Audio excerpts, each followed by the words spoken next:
अस्सलाम वालेकुम और आदाब। Urdu news and media network में आपका इस्तकबाल है। आज बरूज़ पैर 22 अगस्त 2022 सुबह के 9 बजे हैं। पेश की जाएंगी उर्दू अखबारात की झलकियां। पेशकश जावेद जमाल अल्दीन। आज कई मुख्तलिफ अखबारात के तहत सबसे महाराष्ट्र के बेड़ शहर से सनईर सहाफ़ी काजी मखदूम की अदालत में शाया होने वाले रोजनामा तामीर की शह सुर्खी इत्तलिया पर एतमाद खोना जुमावरीद की बका के लिए खतरा। चीफ जस्टिस रमना बिल्किस बानो मामला सजामाफी पैनल में भारतीय जनता पार्टी अरकान शामिल। पी चिदम्बरम का इल्जाम। भारतीय जनता पार्टी लीडर के मुतनाज़ा बयान पर एफआईआर दर्ज। आज़ादी के 75 बरसों में कौम की तालीमी, समाजी और सियासी पेशरफ्त, सियासी अखलाकियात और बेबस अवाम सबरत राय ने उर्दू जुबान और सहाफत को जीवन दान दिया, उन्हें फरामोश नहीं किया जा सकता है। जावेद जमालुद्दीन। रोजनामा उर्दू टाइम्स की सफ़ा अव्वल की बड़ी खबर कर्नाटक में वजीर के हवाले से है कि रियासत में वजारत अली की निशिस्त 2500 करोड़ में।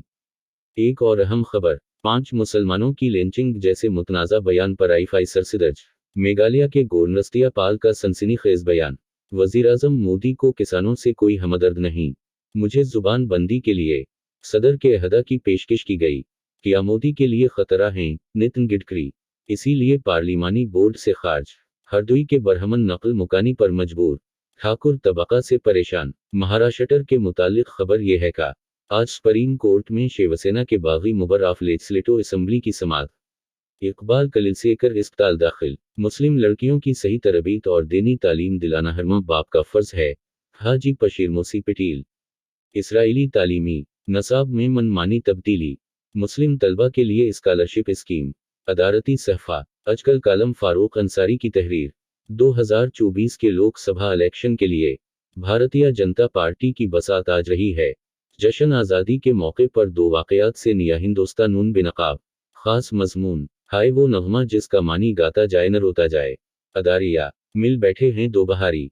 रोज़नामा मुंबई उर्दू न्यूज़ की शह सुर्खी 8 रियासतों में बारिश का कहर। सफ़ा अव्वल की मज़ीद खबरें। गुलाम नबी आज़ाद के बाद आनंद शर्मा की बगावत। आज किसानों की महापंचायत। कांग्रेस पार्टी में सदर के लिए सरगर्मियां तेज। आम आदमी पार्टी आप के बजाय पाप बन गई है। राजीव श्रीवास्तव की हालत बेहतर। हसाम सदीकी का तज्जियाती मजमून। बिहार बना मोदी के लिए मुसीबत। इडारिया सरकार, एल्गार प्रेस्ट और अर्बन नक्सल का मसला। रोजनामा राष्ट्रीय सहारा। किसानों का एक बसर फिर रैली में वापसी का फैसला। मेरे खिलाफ लुकआउट नोटिस जारी किया गया। Sisodia central bureau of investigation की तरदीद नतेश हो सकते हैं। वजीर आजम महदा के मजबूत उम्मीदवार तेजस्वी मातोश्री पर रहे हैं शिवसैनिकों के वफादारी के खोखे। अधो ममनू किफ सिरप की स्मगलिंग में मलूज करवा बेनकाब आदिता ठाकुरे का बयान। पेट में छरागोंद कर किया मिला। MBBS लड़कियां भिवंडी की तस्वीर बदल रही हैं। अदालती सिफाहा मजमून। शाहिद जबीर शर्मनाक। इंतहाई शर्मनाक। काजी मोहम्मद जिया की तहरीर किया। बिशार अल असद के तई तरक्की के मौक़िफ़ में तब्दीली पैदा हो रही है। अदारिया का आनवान कांग्रेस सदर का इंतखाब। रोजनामा सच की आवाज़ ने भी सिसोदिया की खबर को हेडलाइन बनाया है। नियतेश की खबर प्राइम मिनिस्टर अहदा के मजबूत दिदवीदार को फ्रंट पेज पर जगह दी है। अक़वाम मुत्तहिदा का तल्ख़ तबसरा। गुलामी की नई शक्लें हैं हिंदुस्तान के दिल और चीन के एहोर मुसलमान। महबूबा मुफ्ती नज़रबंद। कश्मीरी पिंड घर जाने से रोका गया। कांग्रेस का त्रिपुरा में सदर राज का मुतालिबा। खास मज़ामीन और अदारिया हिंदुस्तान शर्मसार।